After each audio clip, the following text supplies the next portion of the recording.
ईशा जी ने उतार दिया अवनी के फरेब का नकाब। जी हाँ दोस्तों, अवनी की असलियत अब सबके सामने आ चुकी है। इंडियन सीरियल पति ब्रह्मचारी की कहानी में एक बहुत बड़ा ट्विस्ट आ गया है। जैसे ही सावन आता है, ईशा जी सावन पूजा के लिए अपना श्रृंगार कर रही होती हैं।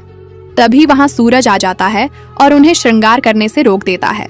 वह कहता है, ईशा जी, जो आपके मन को सही लगे वही कीजिए। आप इस घर में सिर्फ ताई माँ की वजह से रुकी हैं, इसलिए यह व्रत मेरे लिए मत रखिए। तभी ईशा जी मुस्कुराते हुए कहती हैं, यह व्रत मैंने दादा भाई के लिए नहीं बल्कि अपने सूरज के लिए रखा है। यह सुनकर सूरज भावुक हो जाता है और कहता है, मैं दुनिया के लिए दादा भाई हो सकता हूँ, लेकिन आपके लिए आज भी वही पुराना सूरज हूँ जिसने पिछले सावन में आपके साथ पूजा की थी और आपका श्रृंगार अपने हाथों से किया था। एक पति का फर्ज होता है कि वह अपनी पत्नी को सावन पूजा के लिए अपने हाथों से तैयार करे, और आज भी मैं आपका श्रृंगार अपने हाथों से ही करूंगा। इसके बाद सूरज ईशा जी के हाथ से ब्रेसलेट लेकर खुद उन्हें पहनाता है, फिर चूड़ियां और बाकी सारा श्रृंगार भी अपने हाथों से करता है। तभी वहां अवनी अपना टूटा हुआ हार लेकर पहुंच जाती है और कहती है, सूरज जी, मेरा हार ठीक कर दीजिए, पता नहीं कैसे टूट गया। लेकिन ईशा जी तुरंत समझ जाती हैं कि अवनी कोई बड़ी चाल चल रही है। वह तुरंत अवनी के हाथ से हार छीन लेती हैं, उसे खुद ठीक करती हैं और फिर अपने हाथों से अवनी के गले में पहना देती हैं।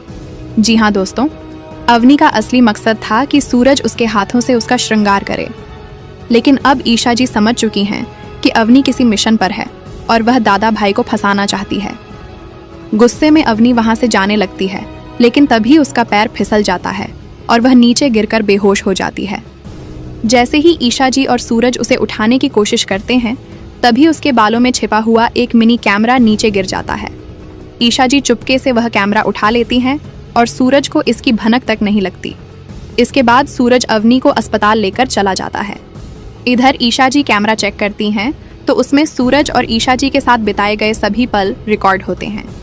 ईशा जी तुरंत सूरज को फोन करती हैं, लेकिन गलती से सूरज अपना फोन घर पर ही भूल जाता है।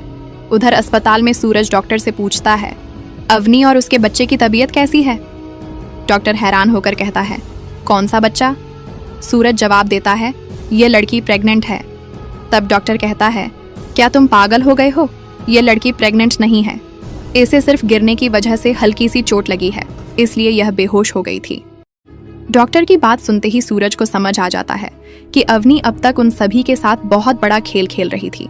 अब देखना बेहद दिलचस्प होगा कि क्या सूरज और ईशा जी मिलकर अवनी के मिशन को पूरी तरह नाकाम कर देंगे या फिर अवनी अपनी नई चाल में सफल हो जाएगी। दोस्तों, आपको क्या लगता है? अपनी राय हमें कमेंट बॉक्स में जरूर बताइए। मिलते हैं अगले धमाकेदार एपिसोड के रिव्यू के साथ।